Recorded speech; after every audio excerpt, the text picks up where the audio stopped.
events over the weekend. I would be remiss. I would be delinquent in my job over here to not bring this to you. Let's start with Bellator. So Logan Storley goes out and fights. And let me tell you who Logan Storley fought, and he's not going to take this as a compliment. This is going to bother him when I say it. But Neiman Gracie is the best Gracie to ever do MMA. He's not going to take that as a compliment, but you guys know what a compliment that is. This guy can do everything. He can go late. He's in great shape. He's mean. He's excellent. And it was an excellent fight. And Gracie almost won it. But at the end of the day, it was Logan Storley. Fine. Saw a few rounds. Get up and go home. Well, not so fast. Storley grabs the microphone and he burns the house down. That is the opposite of how Logan Storley has handled every interview his entire life. Storley does not have my phone number in his phone. I have his number, though. Got it from Aaron Simpson a number of years ago. Hung on to it. I sent him a text message with how to identify myself, and I never once told him congratulations, and I never told him good fight, and I never told him how impressed I was with his boxing. I said, good job with your interview. It's about time, ! He wrote me back. He said, thank you, I'm working on it. Now, he doesn't know where that came from. He's just a polite guy that got a number in his phone, and, he's just a nice guy, apparently, and he responded. But if you go listen to the interview, there was nothing within it that I even remember him saying. You guys might remember a guy called the Ultimate Warrior. The Ultimate Warrior was the biggest thing in all of wrestling. He was a flash of the pan, rest his soul, but he got passed the torch by Hulk Hogan. And it wasn't just Hulk putting him over. Warrior was damn near taking the torch. He just did a fantastic job. Somewhere around 87, somewhere around 89, 90. Red hot, burned out. If you haven't heard the Warrior, you won't. But the Warrior used to give some of the most epic interviews ever. I have the foggiest idea what he said. He used to grunt and he'd snort and he'd look intense, and he would talk about getting into the plane of a cockpit and taking that thing up to the galaxy before he drives it to a nosedive for all the warriors. And you're just, oh my God, that was great. And then you think about what he said. He's going to get in the cockpit of a plane. He's going to take it up into the galaxy. Then what are you talking about?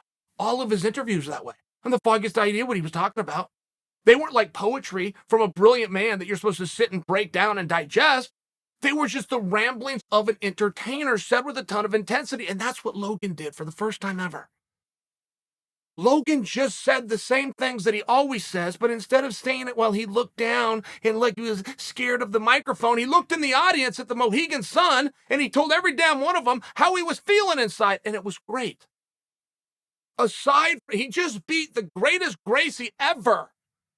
Do you know how big of a compliment that is? I don't care.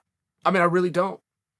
He's a 4-time All-American, might be a 3-time, for the University of Minnesota, All-American Division I wrestler. He did no takedowns. He did it all boxing on his feet, and it was the same setup.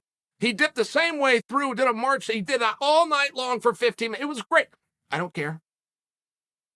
He did not call anybody out. He did not proclaim himself the greatest. I don't care. He had something to say, and he said it in a strong, in a loud voice, in a very clear tone.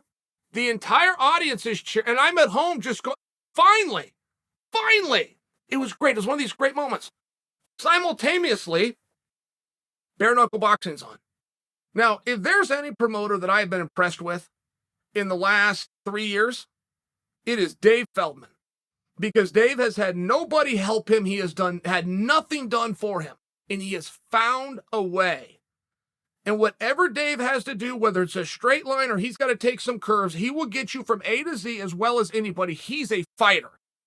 I could only begin to know some of the struggles that he's had to overcome. He opens that window on time, every time, and nothing has made him sacrifice or compromise production. It's a beautiful event. And we all get it. It's a bit of a throwback. I've never seen bare knuckle boxing, but I've seen it in movies. There's even one Brad Pitt, and you got the guy with this stance, and we find out that's called the Queensberry, and they turn, but it's a real thing. We've seen it in some kind of cultural film or depiction. Now we're getting in there. We understand the rules. Boxing fans, MMA fans, we get the rules. Boxing fans are going to think it's a little bit dirty, but MMA fans are going to understand that. We just get it. It's simple. It's basic. It's right in front of you, but he makes it look gorgeous. And then he's bringing in better and better talent. He's got Mike Perry over there. That's right where Mike belongs. And Mike Perry is a winner. Mike Perry is a winner. Mike Perry shows up in shape. He claims he doesn't train, and many people that have been teammates with him over the years back that story up, but he never quits out there. He believes in himself, he stays calm, and he's a pretty mean guy. If you have to fight Mike Perry, do it in a grappling event. Even do it in an MMA event. You don't want to just trade hands with the guy.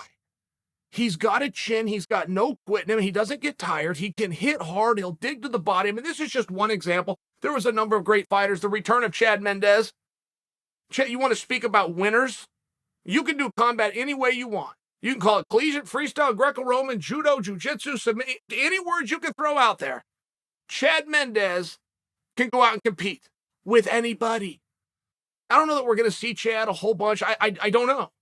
He looked great. He looks as good physically as I've ever seen him. All he does is hike all day, Chad Mendes. He's a tour guide. He takes people hunting. He just hikes all day, and then all he eats is jerky. Just some kind of he hasn't had a carb since I don't know when. And you can see it. My good, he looked as scary as he's ever looked. And it doesn't matter that it's boxing. It doesn't matter what the rules are with Mendes. Mendes is not a boxer. He is not a fighter. He is a competitor. Any rules, anybody.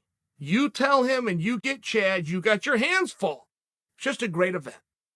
Great night overall. I've got the UFC on one channel. I got Bellator going here. I got bare knuckle over here. I'm showing no loyalty to anybody except for myself.